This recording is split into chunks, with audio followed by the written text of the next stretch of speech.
ఇద్దరు ముఖ్యమంత్రులు కలుసుకోవటం మాకు చాలా సంతోషం వేసింది.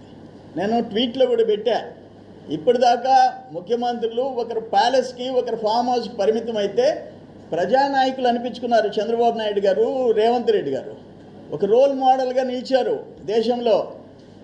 రోల్ మోడల్గా ఆయన కాంగ్రెస్ అని చెప్పి ఈయన ఇంట్లో కూర్చోలే, ఈయన తెలుగుదేశం అని ఆయన ఇన్వైట్ చేయకుండా ఆపలా.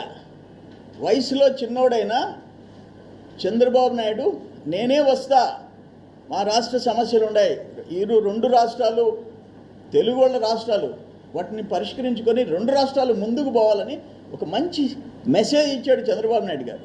దాన్ని చూసి అభినందించాలా. ప్యాలెస్లో కూర్చునే వాళ్ళకి ఏం తెలుస్తుంది ప్రజల కష్టాలు? ప్యాలెస్లో చెట్లు నరకాలా, షాపులు ముయ్యాలా, ఒక నియంత బతుకు నీది.